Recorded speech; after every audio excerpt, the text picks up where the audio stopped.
Got no cat today. He'll watch the video later, I suspect. Hope he does. Anyway, great to see you guys. The topic this week has been these damn brains of ours. We've got these brains, but you know what? We should be nice to our brains because they're really an amazing tool, aren't they? Aren't we glad that we have one of these amazing filters that uh, reduces reality down to some sort of um, semi-manageable or unmanageable reality? But at least it's a reality. I mean, we need our brains. But if our brains are working against us, if our brains are filtering reality into a horror movie or a tragic comedy or something like that, then what are we to do about these brain things of ours?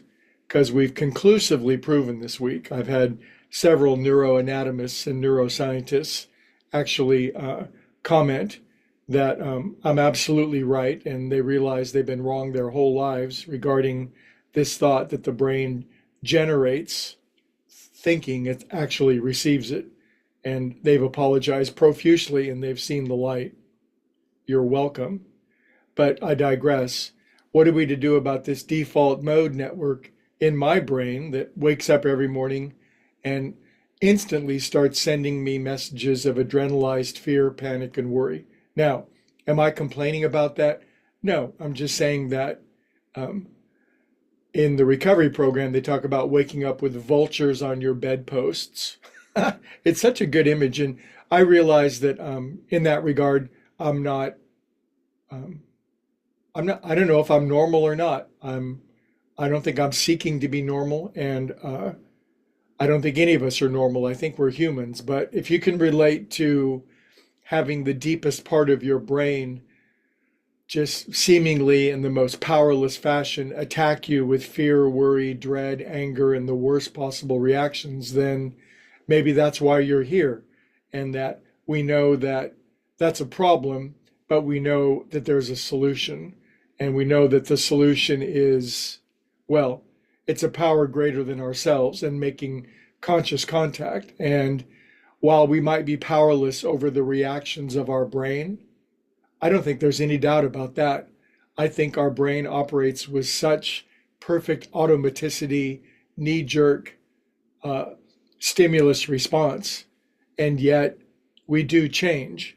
Neuroplasticity has been one of the great discoveries of the neuroscientists over the last 50 years, and we do have the capacity to recognize that we have a brain and to engage a remarkable number of gifts in our toolkit to change our brain and make it into our friend rather than our foe. But it usually doesn't happen overnight. Usually it takes approximately one lifetime from start to finish to make maximal possible potential improvement of our brain. It takes one lifetime. And in one lifetime, we can take a brain that's been shaped into whatever the hell it's been shaped into, and we can change it day by day, bit by bit, moment by moment, one day at a time. And we can turn our brain slowly but surely, sometimes quickly, sometimes slowly, into the magnificent, marvelous, beautiful, glorious, splendid filter of reality that God has meant for it to be. And it does take diligence and persistence, but of course the payoff is remarkable. So this very day, should you be assailed by your smallest sense of self, should your brain attack you with very ancient wiring, just remember to use fear, not to contract or to go into paralysis. Use our fear to remember to take action. And I made a little list. I woke up this morning, my brain was so focused on, I can worry about this is going to, it's just so automatic. And it's gotten to the point where it's positively goddamn amusing. It's just like, really? It's like the enemy is trying to send me down these ancient channels of fear and panic. But pray, meditate, change my behavior. I could ask somebody for help. I could take an action. I could serve someone besides myself. Nah, I could speak some truthful words, or I could act as if, I mean, there's all these things we can do. We don't have to settle.